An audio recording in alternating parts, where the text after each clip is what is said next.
दोस्तों, समझ ही नहीं आता है कि स्मृति ईरानी जी भारतवर्ष की महिला बाल विकास मंत्री हैं या फिर केरला स्टोरी फिल्म प्रचार समिति की अध्यक्ष हैं। वैसे काम तो इनका भारत देश की महिलाओं और बच्चों के विकास पर ध्यान देना है, लेकिन केरला स्टोरी को प्रमोट करना ये अपना परम कर्तव्य मान बैठी हैं। इनके हिसाब से जो दल इस फिल्म का विरोध कर रहे हैं वो आतंकी संगठनों के साथ हैं।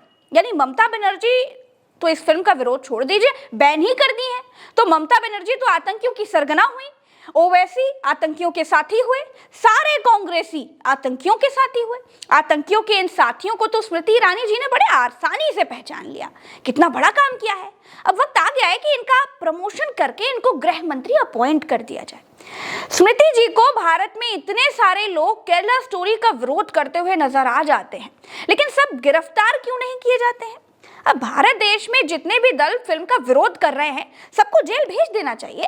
मैं प्रज्ञा मिश्रा अपने देश की बाल विकास मंत्री स्मृति ईरानी जी को याद दिलाना चाहती हूँ कि स्मृति जी आपके दिल्ली वाले घर से थोड़ी ही दूरी पर देश की छाती चौड़ी करने वाली, देश के लिए मेडल लेकर के आने वाली नरेंद्र मोदी जी की चहेती महिलाएं, बेटियां आपके एक साथी सांसद पर यौन शोषण का आरोप लगाकर धरने पर बैठी हैं, न्याय मांग रही हैं। आप इन्हीं महिलाओं के विकास की मंत्री भी हैं।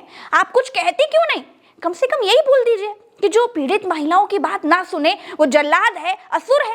लेकिन आपसे तो धरने पर बैठी महिलाओं का हाल तक नहीं पूछा जा रहा है।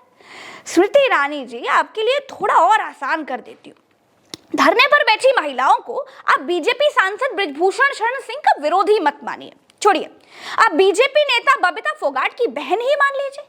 एक बार बात तो कर लीजिए, क्योंकि अगर आप 2.5-3 घंटे की फिल्म देख सकती हैं तो कम से कम 2 मिनट जंतर मंतर पर बैठी महिलाओं से बात तो कर ही सकती हैं। 2 मिनट तो आपके पास होंगे ही।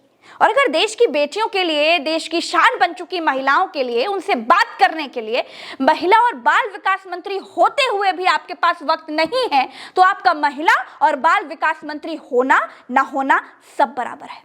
याद रखिएगा स्मृति ईरानी जी, इतिहास ये पूछेगा कि केवल आरोप बीजेपी सांसद पर थे, इसीलिए आपने महिलाओं के मामले की मंत्री होते हुए भी अपने देश की गैर राजनीतिक स्टार महिला खिलाड़ियों का साथ नहीं दिया था, साथ छोड़ दिया था। स्मृति जी, जब देश की जिंदा हिंदू बेटियां आपके घर के पास ही आपके साथी सांसद के यौन शोषण से न्याय के लिए धरने पर बैठी थीं, तो आपने बीजेपी सांसद से शोषित रियल हिंदू बेटियों को जंतर मंतर पर तड़पता छोड़ करके हिंदू लड़की पर मुसलमानों के अत्याचार पर बनाई गई फिल्म देखनी चुनी। आपने सेम कैटेगरी का शोषण झेल रही वास्तविक महिलाओं को छोड़ दिया।